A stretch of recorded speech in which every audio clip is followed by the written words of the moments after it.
Para interpretar una regresión lineal obtenida con el uso de Excel, es necesario conocer el significado de los valores que presentan las pruebas más importantes contenidas en el resultado presentado en la hoja de cálculo. Un ejemplo interpretativo de lo anterior se presenta a continuación con los resultados de una regresión. Lo primero que se debe de visualizar es el análisis de varianza, el cual tiene la finalidad de proporcionar evidencia estadística que permita determinar si el comportamiento de los datos registrados se ajusta al que requiere el modelo matemático de regresión. En el análisis de varianza, la suma de cuadrados de regresión mide la variabilidad de los datos que pueden ser explicados con el modelo de regresión.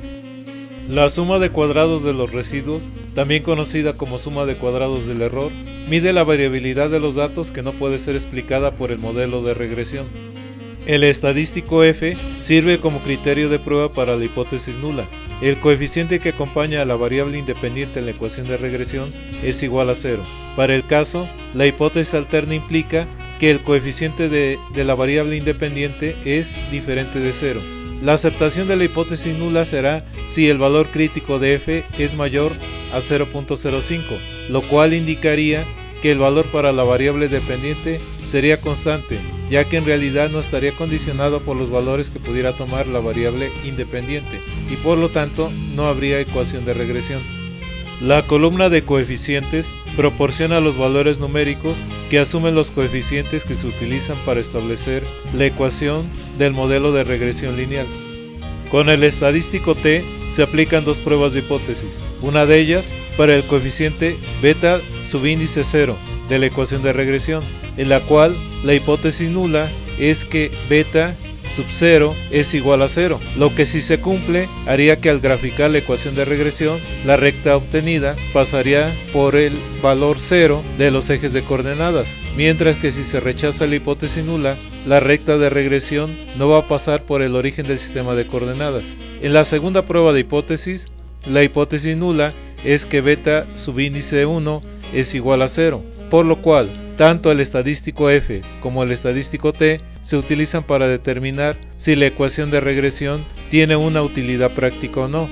Para ambas pruebas, con el estadístico T, el rechazo de la hipótesis nula se hará si el valor de probabilidad es menor a 0.05. Las columnas con el encabezado inferior 95% y superior 95% dan los valores de los intervalos de confianza al 95% de los coeficientes de la ecuación de regresión. Las dos columnas que le siguen repiten los mismos valores. Lo anterior cambia si al llenar el cuadro de diálogo antes de realizar la regresión se elige realizar la prueba a un nivel de confianza distinto a 95%, en cuyo caso los intervalos estarán reportados con el nivel de confianza elegido. En la parte inferior de la hoja de cálculo de la regresión se presenta el análisis de los residuales y los resultados de los datos de probabilidad. Con el análisis de los residuales se obtiene el gráfico de los residuales y con los datos de probabilidad el gráfico de probabilidad normal.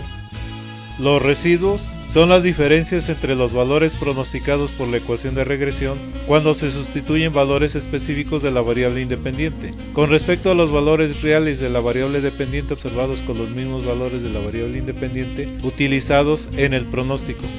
Las estadísticas de regresión de forma general sirven para dar un calificativo sobre la calidad de la regresión. El coeficiente de determinación mide la proporción de la variabilidad que presentan los datos que son explicados por el modelo. Por su valor, tiende a ser mayor al aumentar los datos y se prefiere utilizar el coeficiente de determinación si el número de datos es grande. El coeficiente de determinación ajustado es un indicativo de confiabilidad para el uso de la ecuación de regresión como pronosticador, y para que esto se dé, su valor debe de ser de por lo menos de 0.7. El error típico, o también llamado error estándar de estimación, es una medida de la variación de los valores reales con respecto a los valores pronosticados con la ecuación de regresión, debida tanto a factores conocidos como a factores desconocidos. El coeficiente de correlación múltiple mide la intensidad de la relación lineal entre ambas variables. La relación será más fuerte si el valor se aproxima más a 1. El gráfico de probabilidad normal sirve para verificar si los residuos siguen una distribución normal. La colocación de puntos alrededor de una trayectoria recta indica el cumplimiento de la suposición que los errores siguen una distribución normal, condición que deberá cumplirse para que la regresión sea confiable como modelo de pronóstico.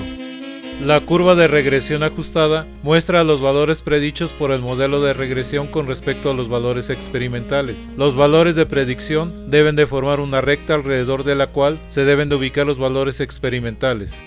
El gráfico de residuales debe mostrar una distribución al azar a lo largo y ancho de la gráfica, sin presentar un patrón específico de colocación que forma una figura en forma de cono o de corneta. La distribución al azar de los puntos es una evidencia visual de la confiabilidad del modelo de regresión.